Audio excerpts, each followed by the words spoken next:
कह रही थी कि वो उन दोनों को नहीं जानती थी।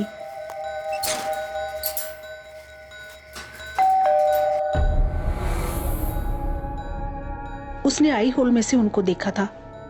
वो दोनों उसकी बेटी से मिलने आई थी।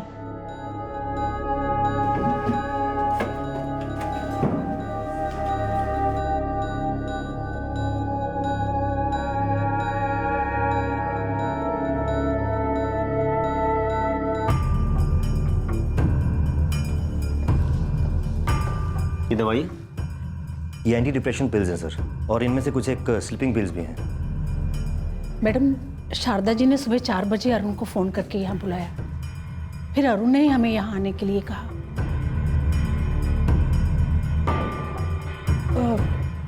शारदा जी को अभी भी नहीं पता कि उनकी बेटी मर चुकी है।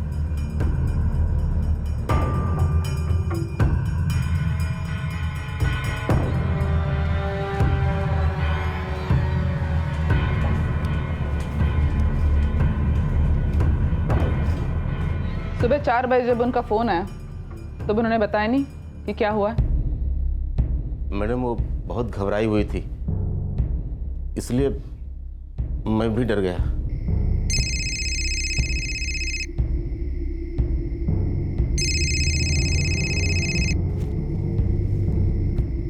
मैडम जी? हाँ मैडम जी। अरुण, तुम जल्दी घर आ जाओ प्लीज। क्या हुआ मैडम जी? मुझे नहीं पता क्या हुआ है, जल्दी आओ।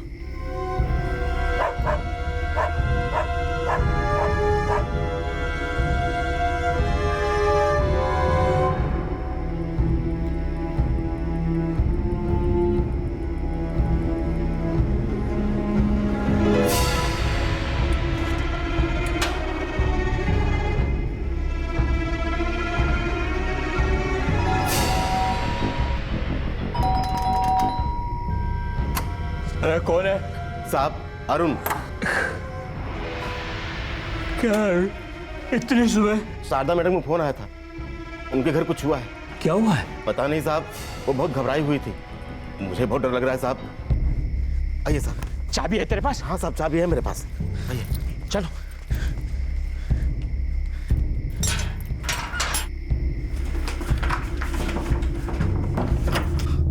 शारदा जी? शारदा जी! अरे शारदा जी! अरे आप कैसे? क्या हुआ? शारदा जी क्या हुआ? शारदा जी, पूजा कहाँ है? शारदा जी, पूजा कहाँ है?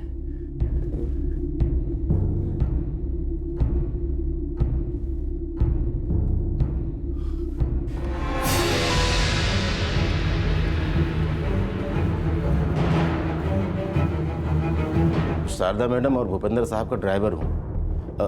मैं घर का छोटा मोटा काम भी करता हूँ। मेरे पास घर की एक चाबी हमेशा रहती है। भूपेंद्र मतलब मिसेस शारदा आनंद के पति? जी मैडम। अभी वो कहाँ हैं? भूपेंद्र साहब पूजा के छोटे भाई राजेश के साथ मैडम की माँ को देखने रोहतक गए हैं। उनकी माँ की तबीयत खराब है।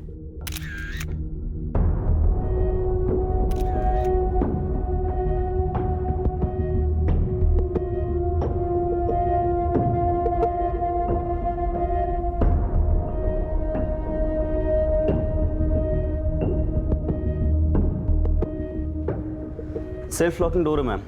2 लोग आए थे जैसा कि शारदा जी ने इन लोगों को बताया।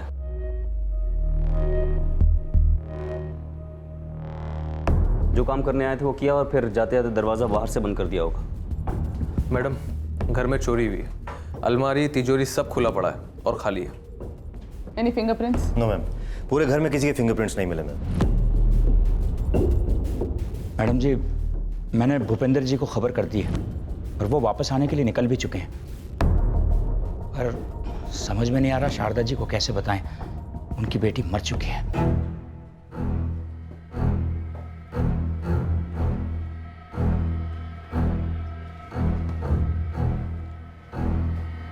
शारदा जी, आप ठीक हैं? क्या हुआ है? हाथ पांव क्यों बंधे हुए थे? मुझे पानी में क्या मिलाकर पिलाया गया? ये तो सिर्फ आप हमें बता सकती हैं कि हुआ क्या है। क्या हुआ? आपकी बेटी पूजा मर चुकी है।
वो दो बुरखे वाली औरतें कौन थीं जो शारदा आनंद के अनुसार उनके घर में आई थीं? वो किस लिए आई थीं और कब चली गईं? वो औरतें 23 साल की पूजा आनंद की लाश, जिसे बड़ी ही बेरहमी से मारा गया था, और उसकी मां शारदा आनंद को बेहोशी की हालत में पीछे छोड़ गई थी।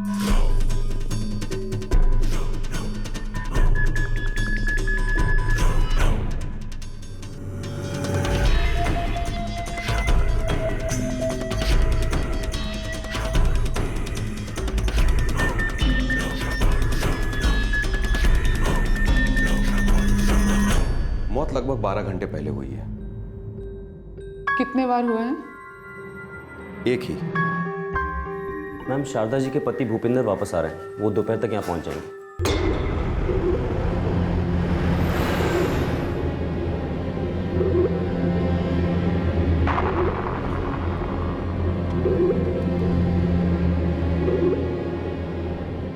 मिसेस शारदा आनंद अब कैसी है? उनका ट्रीटमेंट चल रहा है, अब पहले से बेहतर है।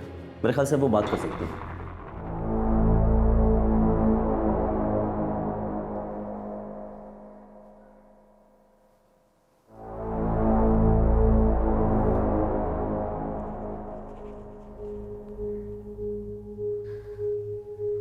मेरे ख्याल से 9:45 बज रहे थे। मैं टीवी देख रही थी। It's okay. Dad is school. It's fine. Sanchi, मैंने सुना है कि सुंदर होने के साथ साथ तुम एक बहुत shrewd और शार्प माइंड रखती हो। मेरा मतलब है पूजा अपने कमरे में थी। I mean, you must be one smart businesswoman, huh? नहीं, ऐसा कुछ नहीं है। मुझे लगा हमारे घर बुर्का पहनकर कौन आया है। इसी तरह चलते रहे तो एक दिन तुम्हारा business जी? ओ हाय मामा, ये मेरे फ्रेंड्स हैं। आओ ना प्लीज, कम इन। चलो बैठो सांची, हम हमारी होने वाली बहू से कुछ बातें करते हैं। सिट। तुम दोनों नहीं, मैं सिर्फ सांची से बात करना चाहता हूँ। पूजा उन्हें लेकर अपने कमरे में चली गई। मैं फिर टीवी देखने लगी। लगभग आधे घंटे बाद 10:15 बजे शायद पूजा अपने कमरे से बाहर आई। मम्मा, आपने दवाई ली? हाँ बेटा।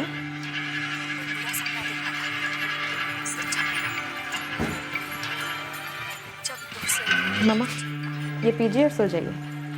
ऐसा खेल चलता है जब भी आंखें बंद करो बुरे सब। थैंक यू बेटा।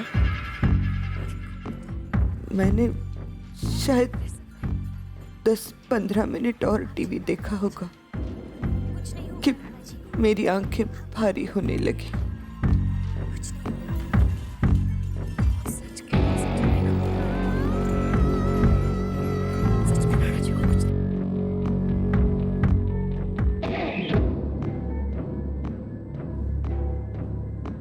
मुझे चक्कर आने लगे। मैं अपने कमरे की तरफ बढ़ने लगी लेकिन नहीं चल पाई। मैं सोफे पे बैठ गई।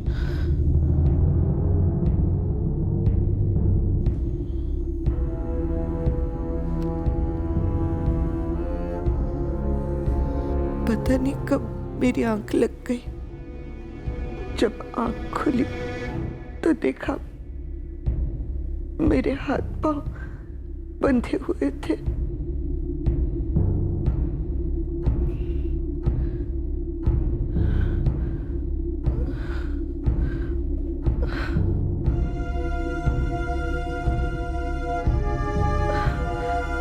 मेरा सर भारी था। किसी तरह से मैंने अपने हाथ खोले।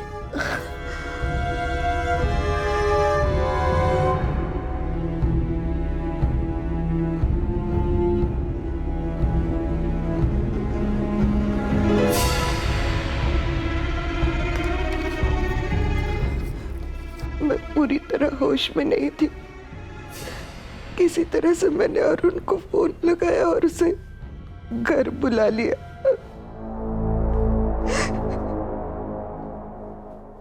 पूजा कैसे मर सकती है?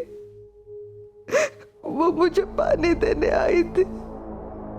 ऐसा क्यों किया उन लोगों ने? क्यों मेरी बेटी को मार डाला? क्यों? आपको जरा सा भी अंदाजा है वो दो औरतें कौन थी? नहीं, इससे पहले कि मैं उनसे कुछ पूछ पाती पूजा उन्हें लेकर अंदर चली गई।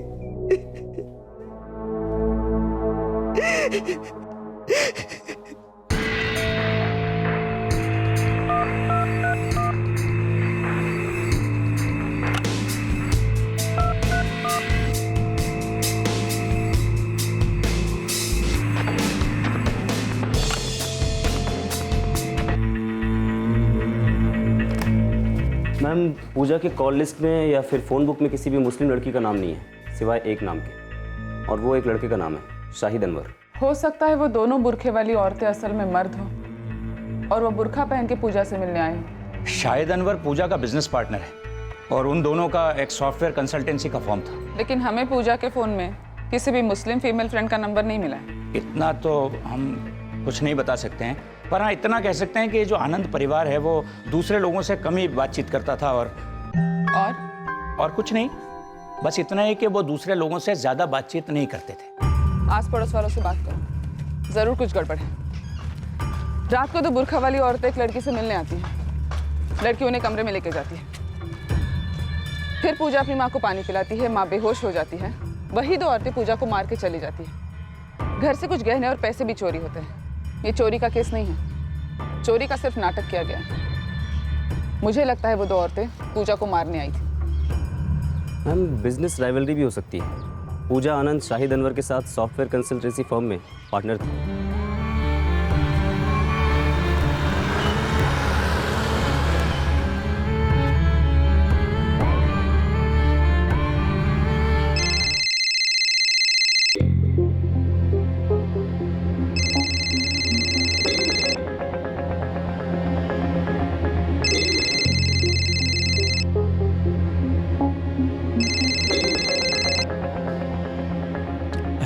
शाहिद अनवर?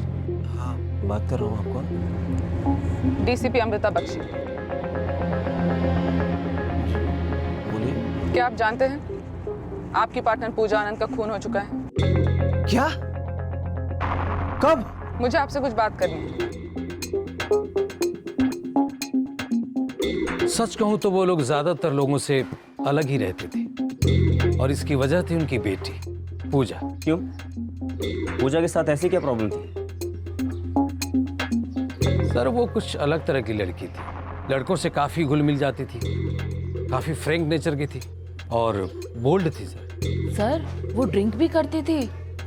हाँ सर मैंने कई बार उसे देर रात को नशे की हालत में धुत घर लौटते हुए देखा था।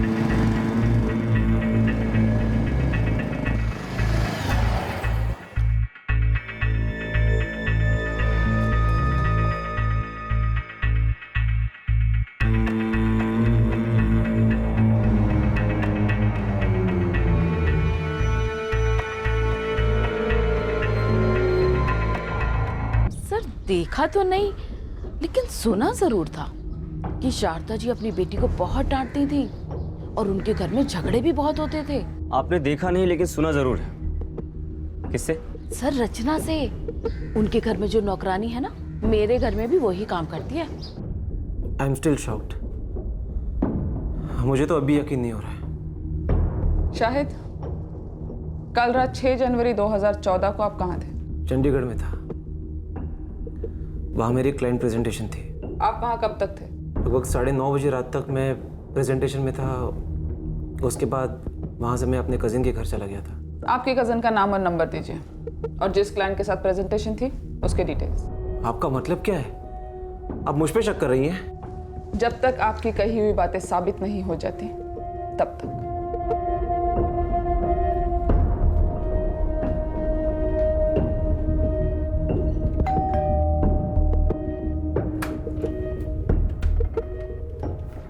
अब्बास शेख जी। आप शाहिद की कज़न हैं? जी हाँ, लेकिन बात क्या है? पूजा और मैं पिछले 1.5 साल से साथ में काम कर रहे थे। पूजा आपकी बिजनेस पार्टनर कब बनी? 8 महीने पहले मैंने पूजा को अपना बिजनेस पार्टनर बनाया था। वो अपने काम में अच्छी थी और कई अच्छे क्लाइंट्स लेकर आई थी। और मैं आपको एक बात और बताना चाहता हूँ। बताइए। पूजा और मैं एक दूसरे से प्यार करते थे और इस साल के एंड में शादी भी करने वाले थे। साल के एंड में शादी करने की कोई खास वजह? दरअसल हम लोग पूजा के डाइवोर्स का वेट कर रहे थे। उसके माँ बाप भी ये जानते हैं कि हम लोग शादी करने वाले थे। पूजा के husband, I mean ex husband, उनका नाम क्या था? कौशल। मैं उसे पर्सनली तो नहीं जानता लेकिन इतना पता है कि वो पूजा के साथ कॉलेज में था। बोलो अवतार। मैम शाहिद सच बोल रहा था। कल रात वो अपने कज़न के घर पे ही था और वो क्लाइंट प्रेजेंटेशन वाली बात भी सच है। ठीक है।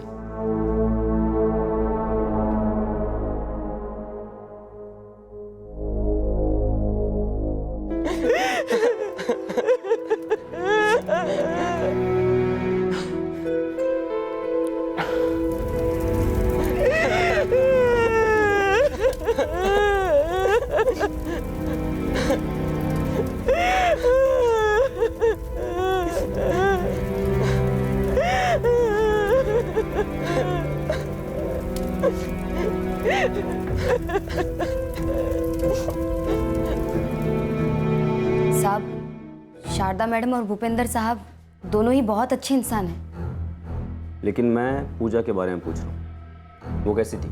साहब, वो शारदा मैडम पूजा दीदी से बहुत नाराज रहती थी।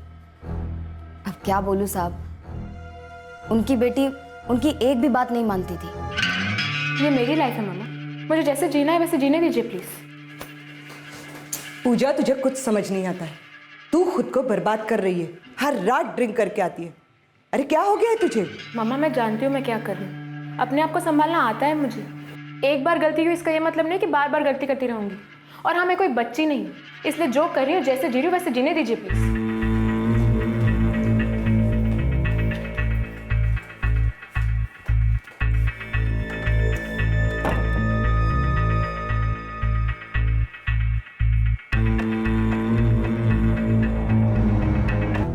पूजा ने अपने कॉलेज के एक दोस्त के साथ शादी की थी। हाँ साहब, भागकर शादी की थी दोनों ने। और मैडम जी इस बात से बहुत नाराज थी, पर क्या कर सकती थी साहब, आखिर में हार कर उनको मानना ही पड़ा। ये शारदा जी उस शादी से इतनी नाखुश क्यों थी? और फिर पूजा अपने पति से अलग क्यों हो गई? अब इतना सब तो मुझे नहीं पता साहब। ये पूजा अपने पापा भूपिंदर के काफ़ी करीब थी ना? साहब और मेम साहब दोनों ही पूजा दीदी से बहुत प्यार करते थे साहब। पूजा थोड़ी डिफिकल्ट चाइल्ड थी।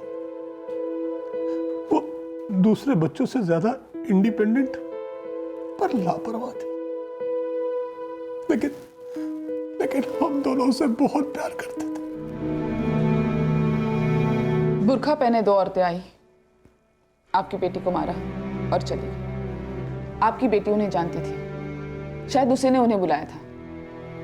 लेकिन आपकी बेटी के फोन रिकॉर्ड्स में ऐसा हमें कोई भी क्लू नहीं मिला जिससे हमें यह पता चल सके कि उसने किसी को फोन करके बुलाया था। ऐसा कोई कॉल नहीं जिस पे हम शक कर सके। किसी दोस्त को कुछ भी पता नहीं, किसी को भी नहीं। भूपेंद्र जी, क्या आपको किसी पे शक है?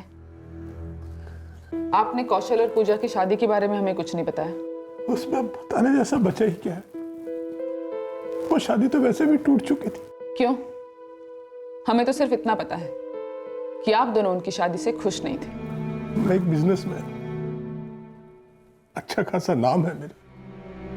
शारदा को कौशल का और पूजा का मिलना जुलना अच्छा नहीं लगता था। वो हमारी क्लास का नहीं था। शारदा को लगता था कि कौशल हमारी बेटी के लायक नहीं है, लेकिन पूजा ने भी ठान ली थी और उन दोनों ने भागकर शादी कर ली। इस शादी को स्वीकार करने में शारदा को बहुत वक्त लगा, लेकिन हुआ वही जिसका शारदा को डर था। वो दोनों एक साथ खुश नहीं रह पाए। पूजा ने कौशल को छोड़ दिया। क्या ये ऐसा तो नहीं है कि कौशल पूजा से बदला लेना चाहता था? I mean, आपकी बेटी की मर्डर की वजह तो नहीं हो सकती है?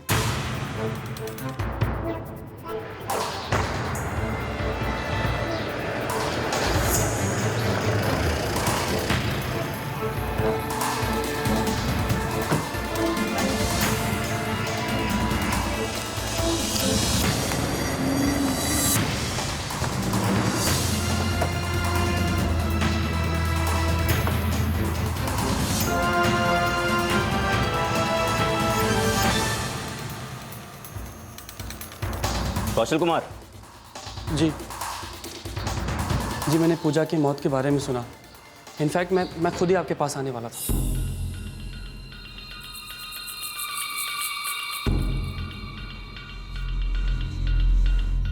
पूजा को क्यों मारा? क्या मैम, क्या कह रही हैं आप? मैं तो अभी पुणे से लौटा हूँ, अपने कज़न के साथ था। वहाँ जब टीवी पे पूजा की मर्डर की न्यूज़ सुनी तो मैं तुरंत वापस लौट आया। आखिर वो मेरी वाइफ थी। Ex wife? Pooja already divorce के लिए फाइल कर चुकी थी। डिवोर्स हुआ नहीं था। मैं तो यही कोशिश कर रहा था कि हम लोग फिर से एक साथ हो जाएं। और जब आप नाकामयाब हुए तब आपने उसे मार डाला। मैं पूजा से प्यार करता था। तो फिर मिस्टर कौशल वो आपको छोड़कर गई क्यों?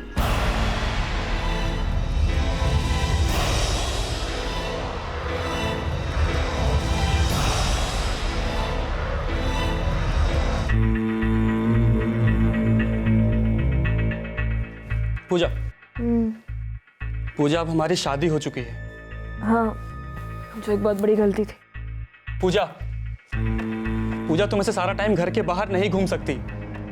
तुम भूल गई हो कि मैं तुम्हारा हस्बैंड हूँ और यहाँ पर वेट कर रहा हूँ।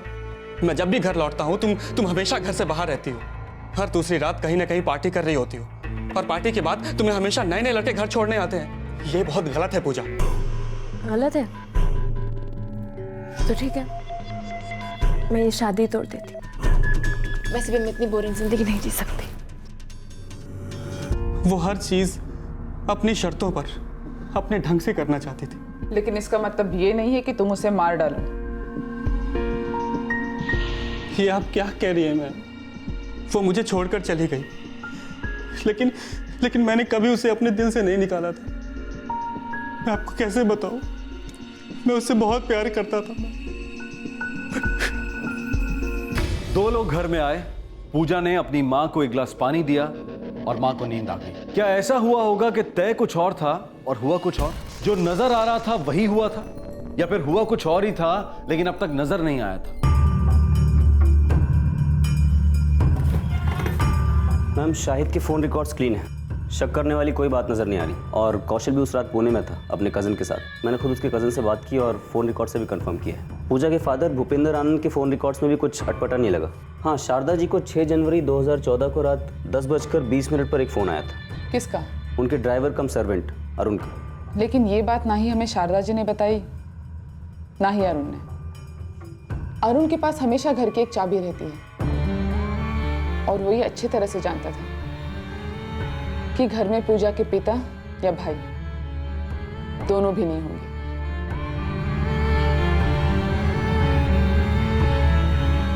सब में आपस में बहुत प्यार था, बस मैडम जी पूजा दीदी से नाराज रहती थी। अक्सर दोनों में झगड़े होते थे। और इसकी वजह थी पूजा का लाइफस्टाइल, उसका अपने ढंग से जीना। हाँ मैडम, अब पूजा दीदी मैडम की कोई बात नहीं मानती थी। वो उनके कहे का हमेशा उल्टा ही करती थी। और भूपेंद्र जी, उनको अपनी बेटी की लाइफस्टाइल से कोई प्रॉब्लम नहीं थी? सर जी मैडम जी के स्वभाव से थोड़ा अलग स्वभाव के हैं। उनको जल्दी गुस्सा नहीं आता, पर मैडम जी को लगता था कि पूजा दीदी अपनी ज़िंदगी बर्बाद कर रही है। वो ड्रिंक भी करती थी और उनमें बहुत सी ऐसी आदतें थी जो मैडम को पसंद नहीं थी। पूजा डिप्रेशन की दवा लेती थी? ये तो हमें नहीं पता मैडम। क्या ऐसा हो सकता है कि उन दो औरतों के कहने पे से पूजा ने तुम्हारी मैडम को गोलियां दी ताकि उन्हें कुछ पता नहीं चले, फिर उन दो औरतों ने पूजा को धोखा दिया और मार डाला और घर से पैसे और गहने चुरा के भाग गई? हो सकता है मैडम। 6 जनवरी 2014 की रात को तुमने अपनी मैडम को 10:20 पे फोन क्यों किया था? ये बात तुमने हमें नहीं बताई, तुम्हारे मैडम के फोन रिकॉर्ड से हमें ये बात पता चली है। हाँ, किया था। क्यों? मैडम, मैं दूध लेने बाहर गया था। मैं मैडम के घर के पास ही रहता हूँ। आते आते देखा कि मैडम के घर के बाहर कार खड़ी थी।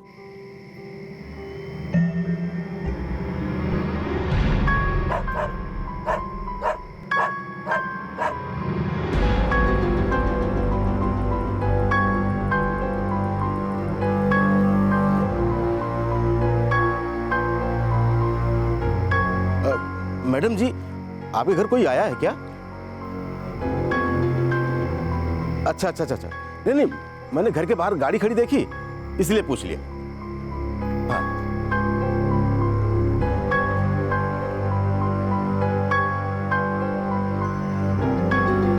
घर के बाहर गाड़ी का खड़ा होना, इसमें ऐसी अजीब बात क्या है जो तुमने उन्हें फोन करके बताया? सर जी रोहतक गए थे, तब घर पर मैडम और दीदी थी, इसलिए पूछा था। तुमने गाड़ी देखी, तुम्हें चिंता हुई, तुमने फोन किया और उसी रात को खून हुआ। मैडम, अगर मुझे जरा भी शक होता कि कुछ गलत हो रहा है या होने वाला है तो मैं तुरंत उनके घर पहुंच जाता। पर जब मैडम ने कहा कि चिंता की कोई बात नहीं है, ऐसे ही कोई मिलने आया है, तो मैंने सोचा कोई जान पहचान वाला ही होगा। कार कौन सी थी? कार छोटी थी।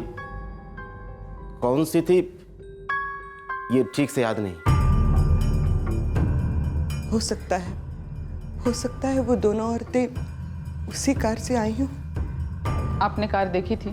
नहीं, अरुण का फोन आया था, पर मैंने कार नहीं देखी। जब मैंने दरवाजा खोला, वो दोनों औरतें अंदर आई और पूजा के साथ उसके कमरे में चली गई। अब कार से आई थी या नहीं ये नहीं पता। अरुण ने आपको रात को 10:20 पे कॉल किया था, लेकिन ये बात आपने हमें नहीं बताई। शायद बात दिमाग से निकल गई हो। A to Z खोद डाला मैडम, कहीं कोई गड़बड़ नहीं है, कोई सुपारी नहीं दी गई है। बाहर का कोई आदमी?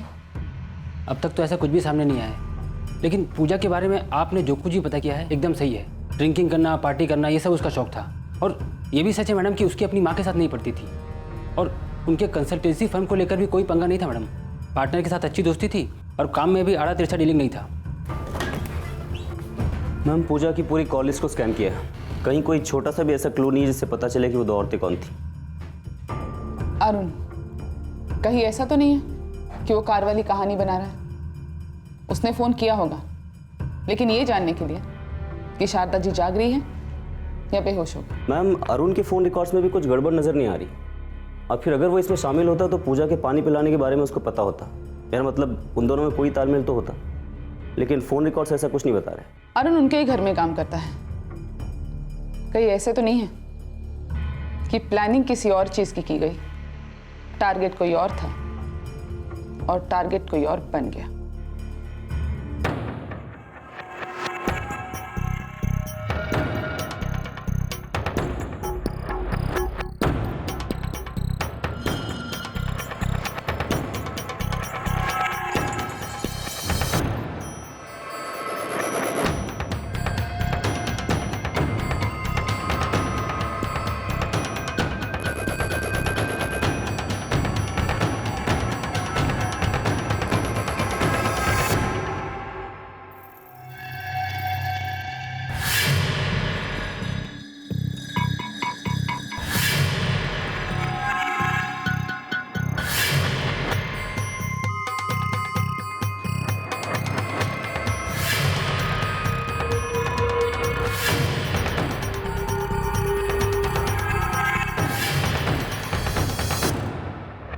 शारदा जी को अभी भी नहीं पता कि उनकी बेटी मर चुकी है। कहीं कोई ऐसी लीड नहीं मिल रही थी जिससे यह पता चल सके कि बुर्खा पहने आई वो दो औरतें कौन थी। अब तक सिर्फ इस जुर्म का एक ही मकसद सामने आ रहा था और वो था चोरी, लेकिन वो सच नहीं लग रहा था। ऐसा लग रहा था कि चोरी सिर्फ असल जुर्म पर पर्दा डालने के लिए की गई है। लेकिन पुलिस को अब तक ऐसा कोई क्लू नहीं मिल पाया था जिससे वो ये कह सकें कि ये चोरी सिर्फ एक ड्रामा था। 4 दिन बीत चुके थे और फिर अचानक एक रोशनी की किरण नजर आई। मैम, पूजा के फ्रेंड्स के कॉल रिकॉर्ड्स फिर से स्कैन कर रहा था। उसी वक्त मुझे उसकी फ्रेंड का फोन आया, अदिति।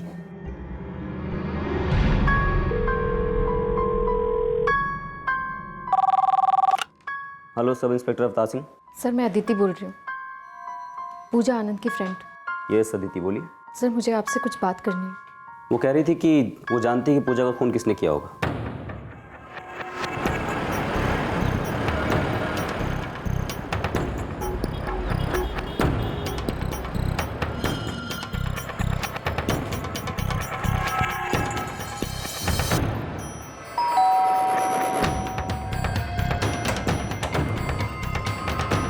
तुम जानती हो पूजा के घर में आई हुई वो दो औरतें कौन थी?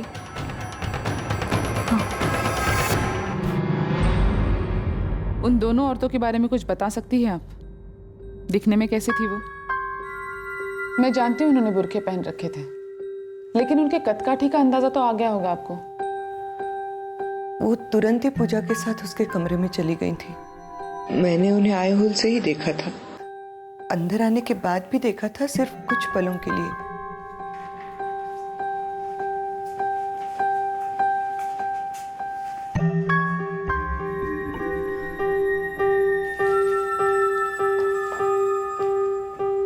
ये मेडिसिन बॉक्स हमें पूजा के रूम से मिला था। इसमें कुछ एंटी डिप्रेसेंट टैबलेट्स हैं। आपकी बेटी ये टैबलेट्स देती थी? हाँ, कौशल से रिश्ता टूटने के बाद वो काफी डिप्रेशन से गुजर रही थी।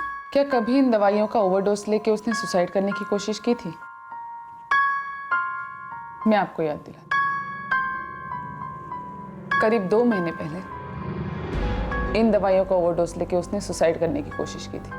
लेकिन ये बात ना ही आपने और ना ही आपके पति ने हमें बताना जरूरी समझा। आपके फैमिली डॉक्टर ने उसका ट्रीटमेंट किया था। हमें इसके बारे में पूजा की दोस्त अदिति ने बताया। 2 महीने पहले की बात है। पूजा ने सुसाइड करने की कोशिश की थी? नहीं, ये बात तो मैं मान ही नहीं सकती कि पूजा जैसी लड़की कभी सुसाइड कर सकती है। बहुत बिंदास थी वो, लाइफ अपने ढंग से जीती थी, पर सुसाइड, ये बात तो वो कभी सोच भी नहीं सकती थी। वो एंटी डिप्रेसेंट टैबलेट ले रही थी? हाँ, पर वो कभी ओवरडोज नहीं ले सकती थी। अदिति, मुझे नहीं लगता कि मैंने कोई ओवरडोज लिया। याद नहीं है तुझे? नशे में होगी। अरे डॉक्टर ने तेरे पेट से सारे टैबलेट्स फ्लश आउट किए हैं। अरे यही बात तो मुझे परेशान कर रही है। मैंने तो लाइफ में कभी सुसाइड करने के बारे में सोचा तक नहीं। तो बता, मैं सुसाइड क्यों करूंगी? आपकी बेटी सुसाइड करने के बारे में क्यों सोचेगी? वो शाहिद से प्यार करती थी, उससे शादी करने वाली थी, अपनी शर्तों पर जिंदगी जी रही थी। फिर वो अपनी जिंदगी खत्म करने के बारे में क्यों सोचेगी? ओवरडोज था, या तो सुसाइड करने के इरादे से लिया था या फिर शायद गलती से। आप एक डॉक्टर हैं, आपको पता होगा कि उस हालत में उसकी मौत हो सकती है। आपने पुलिस को इन्फॉर्म क्यों नहीं किया? मैंने भूपेंद्र जी और शारदा जी को बताया था। अगर उन्होंने इन्फॉर्म नहीं किया तो आपने करना चाहिए था। हमें पुलिस को बता देना चाहिए था। गलती की हमने। बिल्कुल सही। और पहली गलती शारदा जी, पूजा को लग रहा था कि इस सब का कनेक्शन उस चाय से है जो उस दिन उसने पी थी, जिस दिन ओवरडोज की वजह से उसे एडमिट किया गया था। अदिति, मुझे लगता है उस दिन जो मैंने चाय पी थी उसमें शायद। कौन सी चाय?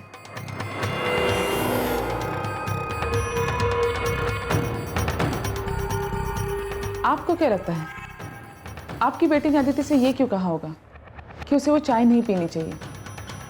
उसे लग रहा था कि उस चाय में कुछ मिलाया गया था, और वो चाय उसने नहीं बनाई थी, आपने बनाई थी अपनी बेटी के लिए।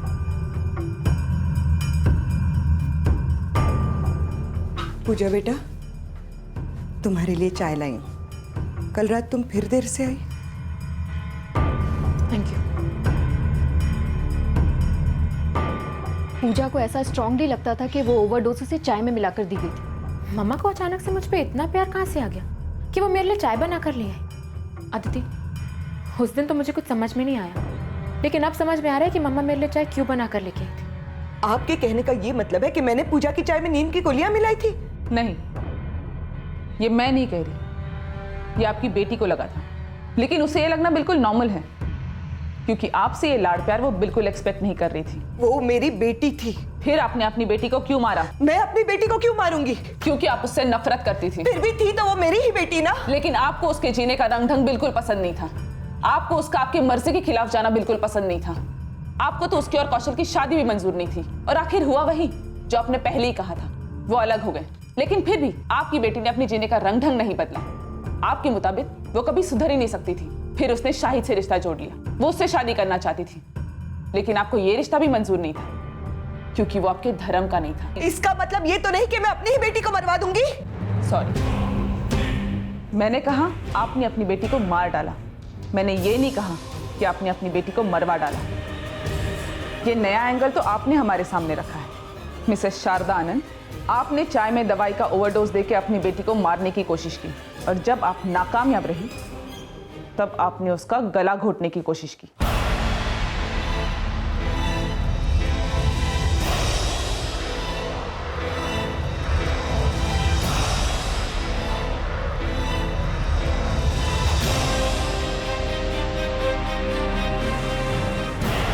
मैं गहरी नींद में थी, तब अचानक मेरे मुंह पर कुछ आया। मुझे सांस लेना मुश्किल हो रहा था। फिर किसी तरह मैंने उस पिल्लो को धक्का दिया जो मेरे मुंह पर था।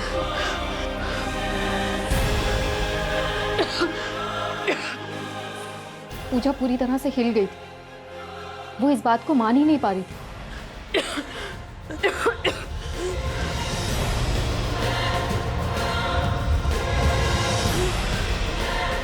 हे भगवान, मैं यहाँ कैसे आ गई? मैं क्या कर रही थी? मामा, आप क्या कर रही थी? आप पागल हो गई हो क्या? क्या हुआ पूजा? मैं तुम्हारे कमरे में कैसे आ गई?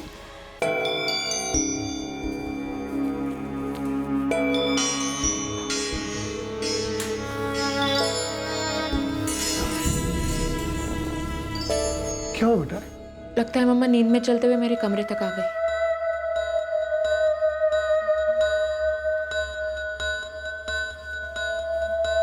मम्मा, आप ठीक है?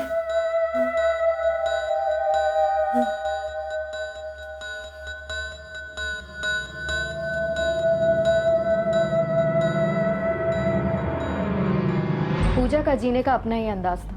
उसे पता था कि उसकी माँ उससे तंग आ चुकी और उसकी जान लेना चाहती, फिर भी उसने ये बात अपने घर वालों के साथ शेयर नहीं की। और उसे ये भी पता था कि उस रात उसकी माँ नींद में चलकर उसके कमरे में नहीं आई थी।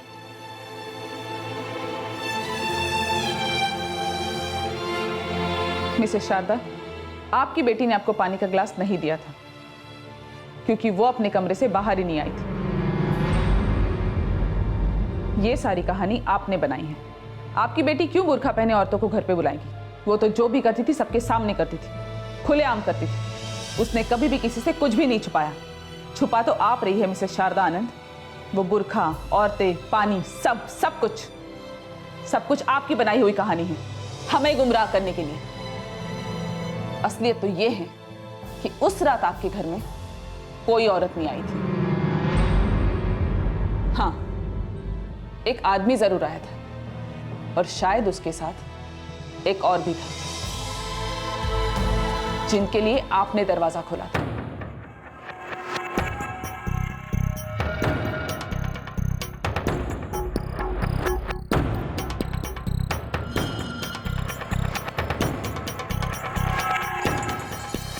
बलबीर सिंह अमृतसर पुलिस स्टेशन में हेड कांस्टेबल है। अब वो कौन है? आपका मुंह बोला भाई, जिसे आपके पिता ने गोद लिया था। आपने उसे घर बुलाया था। आपकी बेटी की दोस्त अदिति ने जब हमें बताया कि पूजा के खून में आपका हाथ हो सकता है, तो हमने दिन रात इकट्ठा करके आपकी पूरी इंफॉर्मेशन जमा कर ली। तब हमें पता चला कि 5 और 6 तारीख को आपका मुंह बोला भाई यहीं पे था, पंचकुला में। लेकिन आपके पति को इसके बारे में कुछ भी इंफॉर्मेशन नहीं थी। बलबीर 5 तारीख को यहाँ था?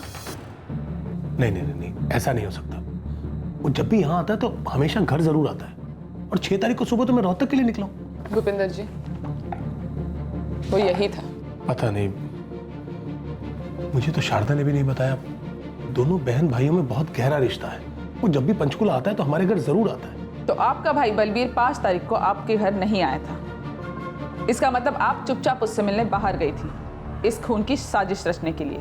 आप ये मनगढ़ंत कहानी बना रही है मुझे फंसाने के लिए? नहीं, मैं कहानी नहीं बना रही हूँ। ये बलबीर सिंह लगातार किसी के कांटेक्ट में था। नंबर है 444-567-867। ये नंबर जिस नाम पे रजिस्टर्ड है, वो नाम और पता दोनों गलत है। लेकिन फिर हमने भी ये नंबर जिस फोन से ऑपरेट किया गया है, उसके IMEI नंबर को सर्विलेंस पे डाला।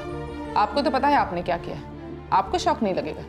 हाँ, हमको जरूर लगा था, क्योंकि 444-567-867 ये सिम कार्ड जिस फोन में यूज किया गया था, वो आपकी नौकरानी रचना का फोन था। हमारे पास पक्के सबूत हैं कि तुम्हारे फोन में नया सिम कार्ड डालकर बलबीर सिंह, जो कि शारदा जी के मुंह बोले भाई हैं, उनसे बात की गई है। मुझे कुछ नहीं पता, मैं सच कह रही हूँ, मुझे कुछ नहीं मालूम। मुझे नहीं पता कि मैडम जी ने मेरे फोन के साथ में क्या किया। मेरा फोन? वो क्यों मैडम जी? पहले दो तो सही। ये लो नया फोन, तुम्हारे लिए नए साल का गिफ्ट है, ले लो। और इस नए सिम से आप लगातार आपके भाई बलबीर सिंह के कांटेक्ट में थी, उस रात तक जिस रात आपकी बेटी पूजा का खून हुआ। और सबसे जरूरी सबूत, जिस रात आपकी बेटी पूजा का खून हुआ, उस रात आपके नए सिम का लोकेशन और आपके भाई बलबीर सिंह के फोन का लोकेशन एक ही था, और वो था आपका घर। मिसेस शारदा आनंद, आपने अपनी बेटी का खून करवाया, उसकी साजिश रची, और इस सारे नाटक की प्लानिंग भी आपने की।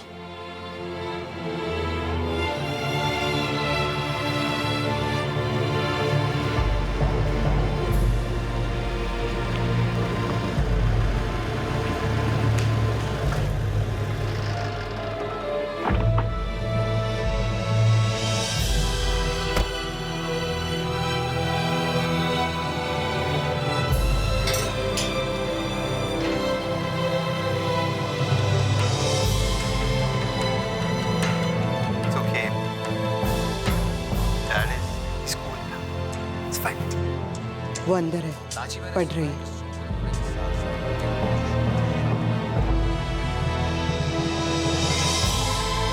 किसी ने बेल नहीं बजाई थी। आप पहले से ही अपने भाई का इंतजार कर रही थी।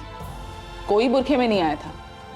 आपकी बेटी पूजा को तो पता भी नहीं चला होगा कि घर में कोई आया है। अरे बलबीर अंकल, आप कब आए? पूजा को पता ही नहीं था कि वो दोनों उसका खून करने आए हैं।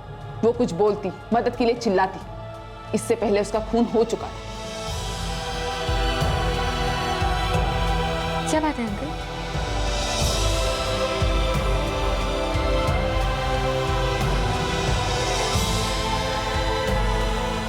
अंकल ये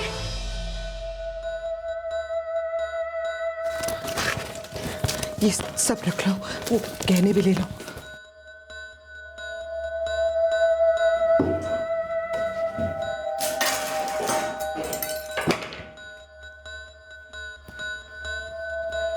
निकलो, जल्दी करो।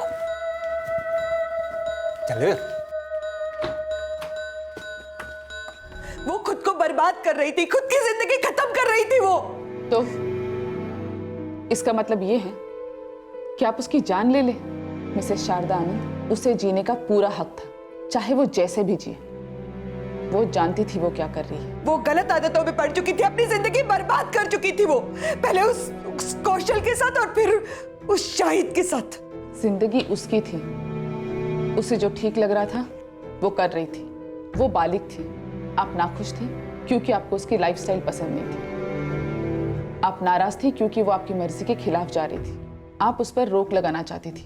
आप चाहती थी वो वैसे जिए जैसे आप चाहती हैं। आपको लगा कि वो जिंदगी में गलतियों पे गलतियां करती जा रही है और आपने उसकी गलतियां सुधारने की ठान ली। उसी को मिटाकर आप उसकी गलतियां कैसे सुधारने वाली थी मिसेस आनंद? ये कैसा करेक्शन है? आपकी बेटी जैसे भी जी रही थी, वो किसी का नुकसान तो नहीं कर रही थी।